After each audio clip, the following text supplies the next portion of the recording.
Hello, Lichaj. The sun is beaming off your forehead. Yes, it is. It's quite hot out here in Portugal, isn't it? How are you handling it?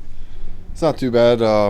We've training in the morning, so by the time it gets really, really hot, we're usually inside. And then in the evening, we train around 6:30. So it's cooling down a bit as the training session goes on. So it's not too bad.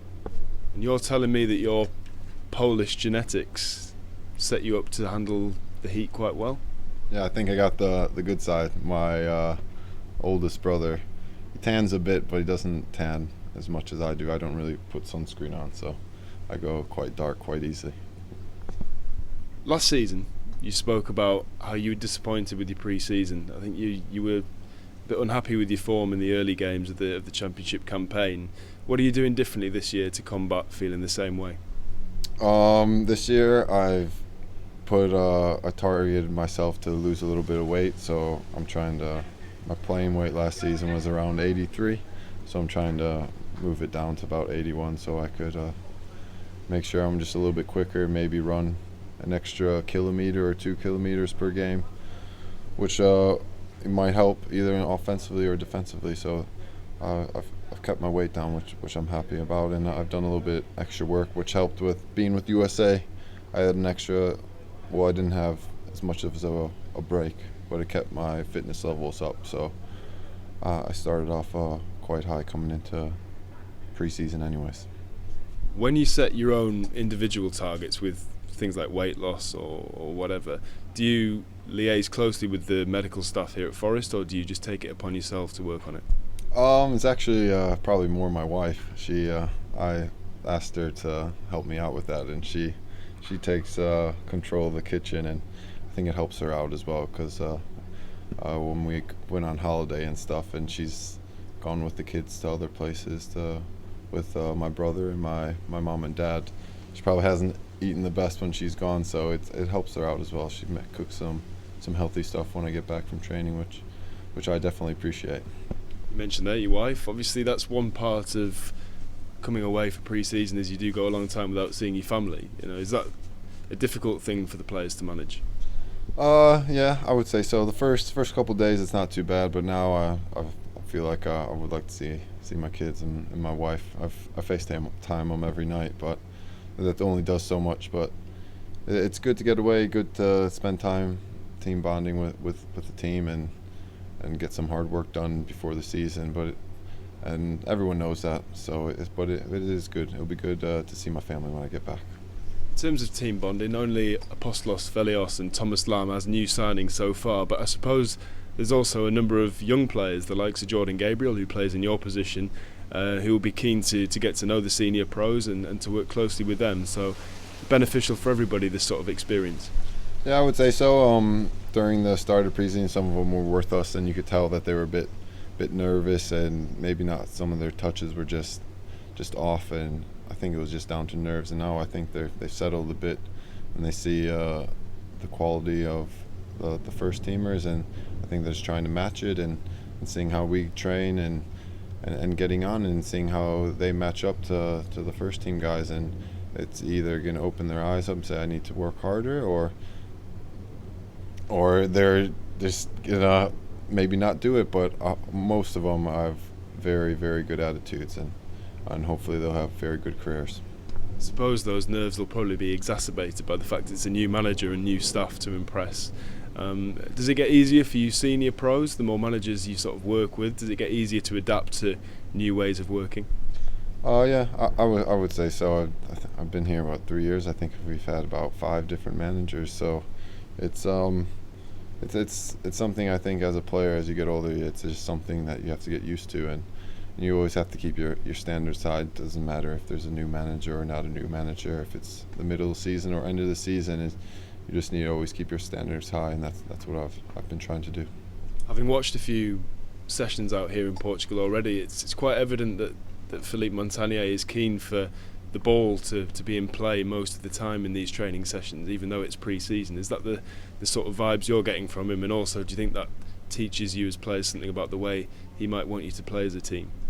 Yeah, they've emphasized a lot about our technical play, like passing and retaining the ball, and and switching play and different things like that. So it's just one way that he's teaching us how he wants us to play, and it's everyone's learning, basically learning a different style, and maybe they're not accustomed to it, so they're changing a little bit, tweaking how they play, and I think it's for the better. If you're learning new stuff, I think it's always for the better. The majority of a footballer's working life is spent on the training ground. What's your favourite drill? Describe your favourite drill to us. Favorite drill, I would say for improving my game, I would have to say probably 1v1 defending, even though it's horrible for defenders. But I would say that's probably to improve me the most would be 1v1 defending. And I would say the funnest is probably what we did the other day. We played some head tennis, and me and Benny always have little competitions with Chris and Jamie, and we beat them twice, so it was good to get one up on them. Absolutely. A couple of games already played, behind closed doors friendlies against Spurs and Millwall. How did you find those? The first game, it was tough. The first 45 minutes, it's always tough to get your bearings right, trying to get your distances right, closing down people. So it was a tough game, but we had to learn quickly because we conceded 2 goals really quick. So for the next games, it's something that maybe we have to address and make sure we don't concede as quickly in these upcoming preseason games, which we haven't against Millwall. And I only played 30 minutes against Millwall towards the end of the game, so it's a slightly different than starting the game. But both, it's just testing yourself and getting your fitness up and trying to do what the manager's been teaching us in the past couple of weeks. As I said, Millwall and Spurs were behind closed doors, but this game against Braga, which is coming up thick and fast, has a different sort of feel to it. The fans can buy tickets for it. And obviously it's very reputable opposition we'll be facing. You know, are you looking forward to maybe taking another step up in pre-season preparations and playing that game? Yeah, I think the game, I think it's played. Was it at 6:30? I'm pretty sure it's played out. So it's when the heat. It's still a little bit hot, but it'll be cooling off. It'll be a test physically for the guys that are playing, and for an opposition that are very good, and it'll definitely be a big test for us to see how we cope against them. And we'll be playing teams that are like to keep possession in the championship. So it'll be a little bit different opposition than Millwall, who are a bit more physical and more direct. I think George Grant mentioned it when we spoke to him about this Braga game. The continental side, the style is different, and that will obviously pose its own challenges, I suppose.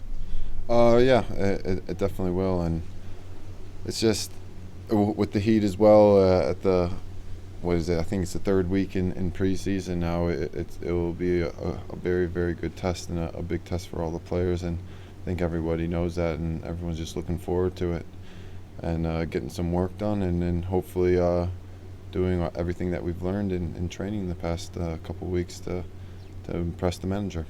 With the changes, obviously, in the management situation at the club, it was quite short notice, this trip, but I'd still imagine a fair few Forest fans will have managed to get out here and come along to the game on Friday. Will that be great to see some of them in the stadium?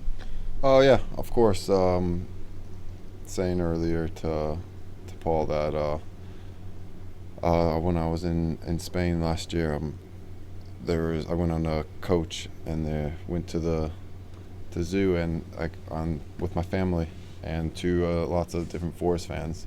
One of them just walked by and said, "Oh, hey Eric," and I just looked at him, couldn't believe it. And then another gentleman with his daughter was just having a chat with me, and it just proves that Forest fans are throughout the whole country, and you'll see them everywhere. So it'll be good to see them. One thing you mentioned last season as well was you're looking to improve your play going forward, the attacking side of your game. How's that going?